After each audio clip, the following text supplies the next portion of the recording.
Mitchell. How are you? I am spectacular as always. It's a pleasure to be with you. It's a pleasure to have you. I'm glad to have you here, and you're taking your time out of your day to come on my podcast to talk about Dr. Mitchell and what Dr. Mitchell has been up to. So let's get started. So, Dr. Mitchell, tell me how life is going right now. Life cannot get much better for me. I live a blessed life, both in terms of what I do to help people and then in my personal life. And so every day I wake up joyously seeing what God will provide me, the type of interactions I'll have with people, the beautiful experiences I'll have. So it doesn't get much better than that. It doesn't. A day above ground is a blessing. Absolutely. I agree. So how did Dr. Mitchell get to this point of helping people and living an abundant life? So it really, my life, I believe, has been touched by God all the way from my childhood. So we can start with the idea that growing up, I saw my father as the smartest person in the world, and he was a genius. And I saw that the power of theorizing or being able to analyze things was a powerful tool. So as a boy, I learned analytical thinking, which became the basis of how I go throughout the rest of my life. As a child, I was a very thin kid, had self-esteem issues. So from 19 to 26, I tried to lift weights and I couldn't. And then again, God touches me and says, well, I think weightlifting might have something to do with physics because weightlifting is pushing against gravity and gravity is a force vector. I believe you took a high school physics course. Why don't you try to apply the laws of physics? So that's what I did. I went into a gym, looked at every exercise, figured out optimally how to use the laws of physics. And over the next 4 years, I put 40 pounds of muscle on. I go from 160 to 200 pounds. So I have this singularly unique understanding of strength training. Okay. I was a project manager in construction. I decide not to do that. I find out about this thing called physical therapy. I'm getting to physical therapy school. And lo and behold, from the pure logical analysis I have, I realize everything being taught is baseless nonsense. So I say, I'm going to have to figure this out myself. And I could give you examples, but we don't have to go there. So in my last semester, I'm actually going to treat people. I have a little student badge and someone's watching me. And again, God touches me and says, I want you to ask the person where their pain is. So I say, can you please tell me where your pain is? And where they point to is not where the pain should be if the identified structural abnormality, like a herniated disc, arthritis, stenosis, a pinched nerve, was to cause pain. So if the pain isn't where it should be, if the structural abnormality is to cause pain, then it can't be caused by that structural abnormality. Right. By definition, it's a fact. So I'm coming to the realization that the global basis of utilizing the MRI to identify the cause of pain is 100% baseless. So God says to me, well, you're going to have to still treat people. So I said, well, what is real? What do you know for sure is real? Well, symptoms are real and real time. They are coming from the tissue in distress at the time of distress of the tissue. So if you could interpret the symptom, you could tell what tissue it is. So I start trying to understand people and I start recognizing that people always describe their pain as being associated with doing activity and getting better when they rest. That's the first sign it was muscle. Along with their pain, I also noticed there were postural variations and movement pattern variations, both associated with muscular deficits. So I start to realize that the pain that the person's experiencing is muscular based. Well, I had just spent 4 years learning a unique method of weightlifting, applying the laws of physics that can now allow me to address those muscular deficits. So lo and behold, in a session or two, they're pain-free. They're fully functional. And I'm doing nothing regarding the structural abnormalities that were supposedly the cause of their pain. Now, this keeps happening over and over again. I come to the realization in more than 98% of cases of people suffering with chronic pain, even when structural variations are identified, the cause is muscular. And with the proper exercise, you come for a session with me, you have 80 to 100% reduction in symptom with a full return of function and complete resolution of symptoms and full function in 4 to 6 weeks by me guiding you how to do these exercises on your own. So there's a transference of knowledge. You take control of the cause of your pain and prevent it from ever reoccurring. That's interesting. Okay, so I'm not well versed in this industry or what you do professionally. So my question to you, I'm going to ask for an example. Yes. So definitely give me an example of how that would work. Sure, it's real simple. Let's say you drop your pencil and you go to bend down and touch it, and all of a sudden you get massive pain and back spasms. Okay. And you fall to the floor. You cannot get up, and you have to call the 911, and they take you to the emergency room, and you are crippled in pain.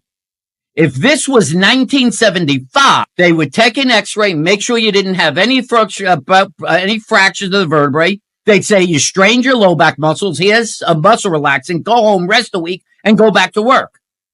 But in 2024, you'll immediately get an MRI. It will find a herniated disc or stenosis. They'll say that's the cause of your pain, completely ignoring the fact that it could be the muscle, your low back muscle and spasm, because that muscle and spasm does not show up on an MRI. A muscle and spasm, a shortened muscle, a strained, no muscular causes show. It can only show structure. So going forward, you'll be treated for your herniated disc with some cortisone shots or some medications. You'll be told to try some conservative crap like physical therapy or chiropractic, and they'll now begin the coercion.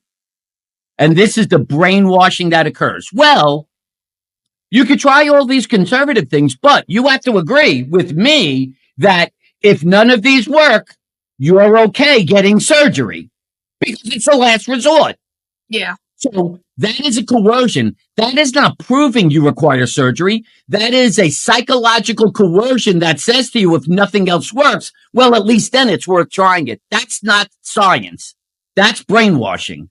That is the method by which you would be convinced to get surgery. Okay? So maybe you get your first surgery and it fails, your second surgery fails. Eventually you'll end up on opioids, you'll become addicted to heroin, and you end up in, well, that's what opioids are. Opium. Right, yeah, but heroin, I didn't expect that right? response. Okay. So here's where you end up. 3 different places. Continuing to get surgeries, continuing to take pain management, or being told there's nothing left we could do, you're going to have to live with pain the rest of your life. So that's the path that the planet takes, which is why there's 140 million Americans suffering with chronic pain and 1 billion people worldwide. Now you come to me instead. Okay. So along with that description of pain that you did an activity that brought on your symptom, well, kidneys don't do your activities, livers don't do your activities, muscles do your activities. So right off the bat, the first thing you said to me was, my pain began when I bent down. I'll instantly tell you it's muscle. Now, those muscles, those old back muscles typically strain because they're shortened. You have an excessive arch in your lower back. Okay. So I'm going to check and see. Lo and behold, you have an excessive arch. And there are 2 bony landmarks I'll press on to prove that you have an excessive arch. Well, that excessive arching typically comes because your front thigh muscle, your quad, is stronger than your back thigh muscle. And that is because we do everything in front of us. So you use the front of your body more. So I muscle test you. Lo and behold, your quads are stronger than your hamstrings. And if your quad is stronger than your hamstring, it's going to shorten. Wow, I just did a flexibility test and your quads are short. So you have a flexibility test, a muscle test, a postural test. And when I ask you to bend down, I see that your upper back rounds excessively, but you never come out of the arch. So you have a movement pattern showing that there's shortness of your low back muscles. So you have a description of a mechanism. You have a mobility indicator, flexibility indicator, muscle test. And when I press, you go through the roof as soon as I press on your low back muscles. If I press on your spine, you don't have any pain. So I've now shown you 9 different clinical indicators of symptoms your body is telling me, has told me that you strained your low back muscles because your quads are stronger than your hamstrings, causing you to excessively arch your back. So all I would do is massage out your quads, stretch them, strengthen your hamstrings and glute max, and you'd walk out of here without pain. In the first session. In one session. That's correct. I'll do that stretch. I'll massage and stretch your quads, and you'll stand up and you'll think a miracle just happened because you don't have back pain anymore. Interesting. I wonder, does that work? This is a really off-topic Question. Yeah.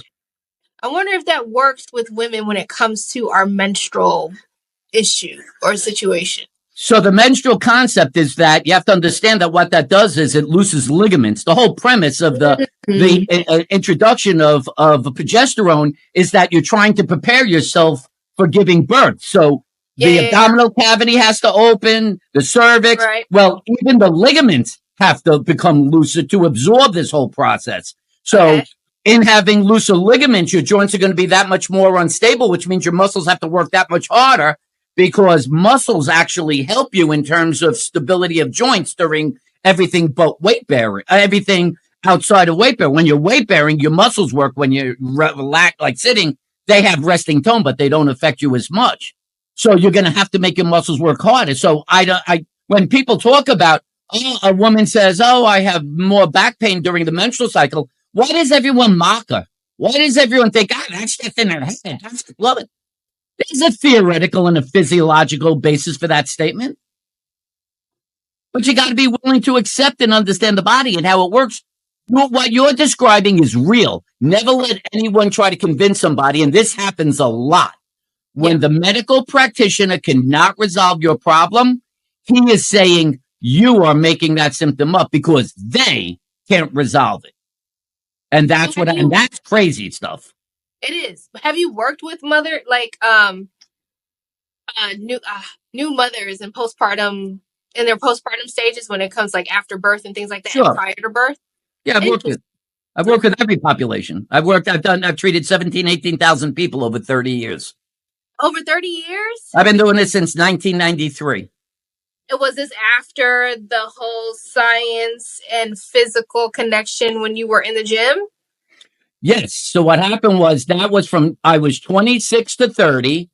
At 30 years old, I found out this thing called physical therapy. I had to get a bachelor's, so I graduated 32. At 32, I figured out the cause was muscular and began my path literally as a student in my last semester of physical therapy school. So how did you hear God tell you, hey, this is your path? Everyone asks me this, and I can't explain it. It's not like I heard my words, or there is such an I'll just show you something that's very, very shocking. And if anyone wants to question whether God exists, this becomes very hard to accept that he doesn't. So this is a bit scary looking, but I'll show it to you.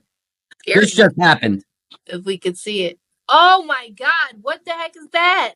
That's a tumor that existed right here. The date on that is October 16, 2023. So that was 5 months ago. That was 5 months ago. 5 months ago. So I am enlightened, which is to say I believe everything is and everything happens because God. So God gave me a tumor. So you say to yourself, God, why did you give me the tumor? I pondered for 3 days, and I can only tell you, I heard him say clear as day, I am about to create the ascension of awareness that I have put the answer to resolving chronic pain on earth through your method. And I don't care if there's a million people who seek this. I'm asking you right now, you must promise you will never walk away from this. You are the arm of God in this area, and I don't care what you have to do. Every people that seeks this care, this ability to resolve chronic pain, you must tell me, promise me you will always do this for as long as you live. And after 3 days, I submitted and confirmed, saying it out loud, I am your arm. I will never walk away. I will do as I'm asked to complete this mission. And the tumor started to shrink. So 3 days before the surgery, I go to the oncologist. I said, I don't know if I should be getting the surgery. You got to see the tumor shrinking. And he does a PET scan and confirms it's shrinking. He checks measurements. He says, I can't answer this. I don't have an answer. All I can tell you is it appears the blood supply has stopped. It died. So the tumor is shrinking. I don't think you should get the surgery. So I never get surgery, and I can show you pictures in over 6 weeks. That tumor is still, oh my gosh. It's gone. I thought you would think like it fell off or something. It's completely gone? It just continually shrunk till it disappeared. It's gone. Yo, God really likes you. He has his hand on your life. That's insane. That was a tumor that was on your ear? That's called a squamous cell carcinoma. Yeah. Was it cancerous? It's not melanoma. There's 3 levels of skin cancer: basal cell, squamous cell, and melanoma. So yours was what It's made a it so benign, yours? it's a squamous cell. They say in 20% of cases, squamous cell can become melanoma. Um, Okay. but I don't know. Luckily I didn't get the surgery and God did what he did. So you must understand when people ask me, is this my purpose on earth? There's no question anymore. I believe it. I Yeah. just met you, and I 100% believe it, because there's no way that was what 5-6 months ago that you had that tumor, and now that tumor is like it's It absolutely disappeared in 6 weeks. in It six just weeks. shrunk down. Every day it was getting small. I was stunned by what was happening. And in 6 weeks, it was gone. That's crazy. It's very bizarre. Wow. Yeah. You Yeah. didn't change anything in terms of like workout regimen, eating, nothing. Prayer. Prayer. Prayer was it. You have to understand, I thought God put it there. So I was trying to say, I didn't know he was going to take it away. I was trying to say, God, why would you want them? So they were going to take my ear. This is called the tragus. And Right. this is another reason why I don't want people accepting diagnostic tests, because the CAT scan couldn't see this. So they thought the tumor had infiltrated my ear. Therefore, my ear is cancerous. So they were going to take the tumor and my ear.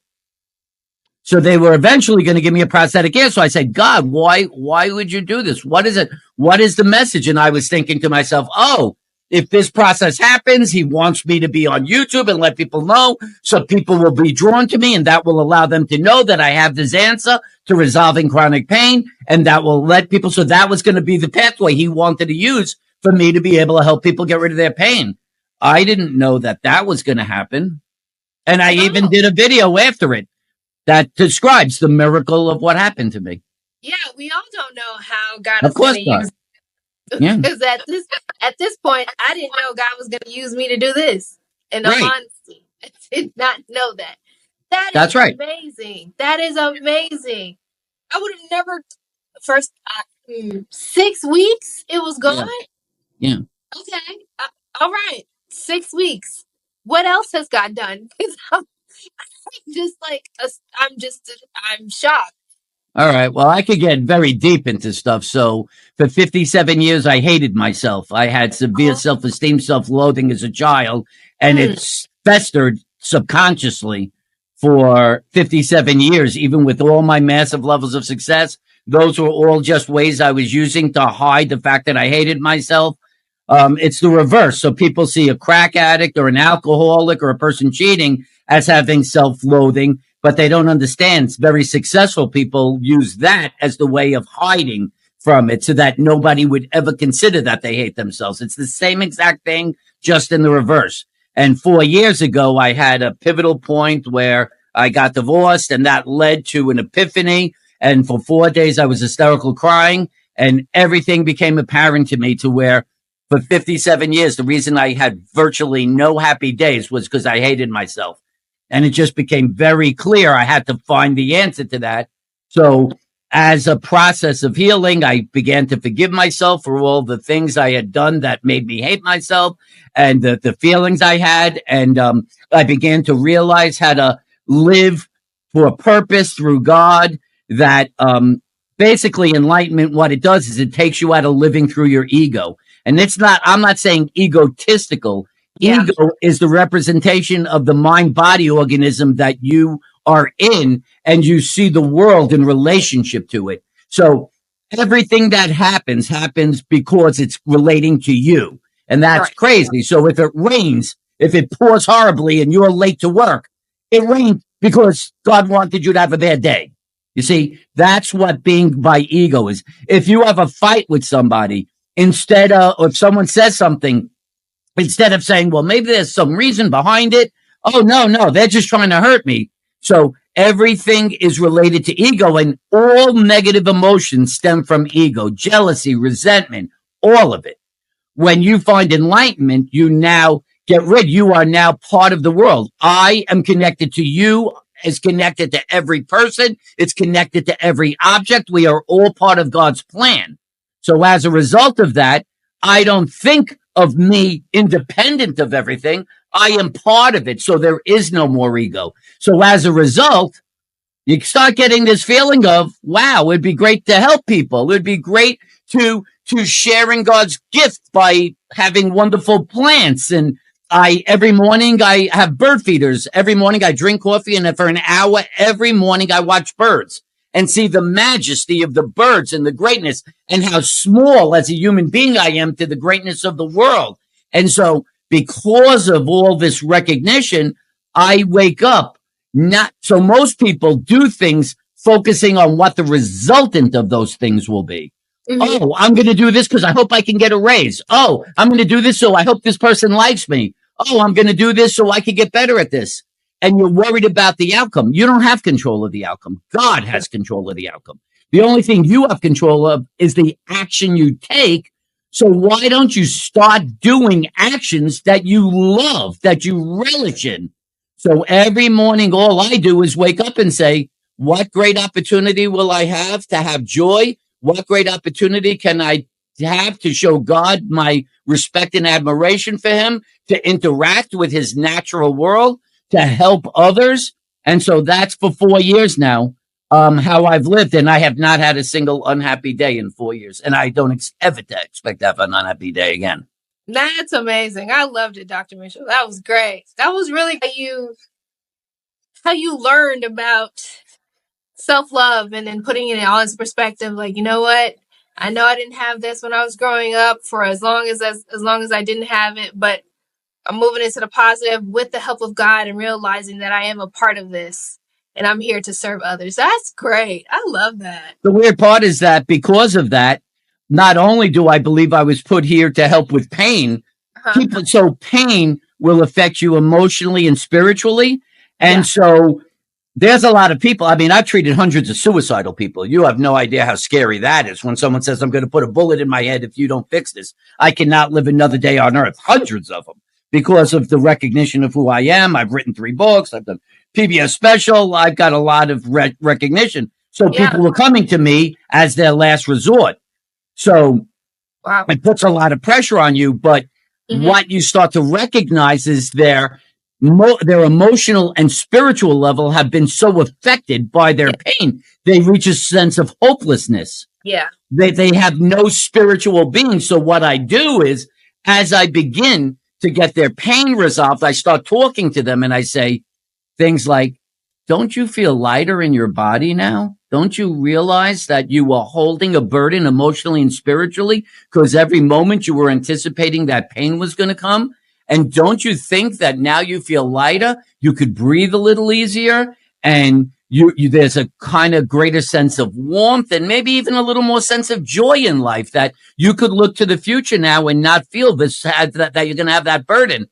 And I begin to work through their emotional and spiritual level. And by the end, not only are they pain-free, they're happier people. And guess what happier people like to do? They like to share their happiness with other people. Yep. So their relationships with their friends, relatives, co-workers, all gets better. They're more able to be successful in what they want. And now I've spread the gift of joy and happiness to others. And so it's not just about the pain. It's about teaching people you could have this glorious, joyous life. Yep. Everything is all connected and related. Absolutely. Yep. That's a fact. This is great. Thank you, Dr. Mitchell. So where can people find you? Where can they work? So the easiest way there's 2 easy ways to reach me. There is my email, drmitch@mitchellyass.com. Okay. And then I have a website, Live Without Pains, plural, livewithoutpains.com. And there is a contact us button there. If people eventually find out about me and want to schedule an appointment for themselves, there's the schedule now button, which allows you to pick the day and time of the appointment you'd like to have. I treat people in person in Jacksonville, Florida, but I've done Zoom sessions for people in 15 countries. It's just as effective. I would highly recommend people go to YouTube and find my channel, Dr. Mitchell Yass. There's 320 videos. Pick a topic from head to toe. I assure you I've discussed it. I have debunked the existing medical model of why they think it should be a herniated disc and why that hasn't worked, and how you could understand that in fact is muscular. And that hopefully will gain you a sense of confidence for all those people who have been suffering and thinking there's no answer. why you haven't gotten to an answer. It's because you've been guided down a path that was never going to reach there. But again, because God has chosen me, he has given me what I affectionately known as the truth. This is the answer to understanding the body and how to resolve your pain. So please go to YouTube and get Dr. Mitchell Yass and start watching some videos. So I think that's the thing I would want to guide people to. Awesome. Awesome. Well, ladies and gentlemen, you heard, you know how to reach Dr. Mitchell Yass. Thank you all for tuning in and watching, whether you're watching on YouTube or listening via audio.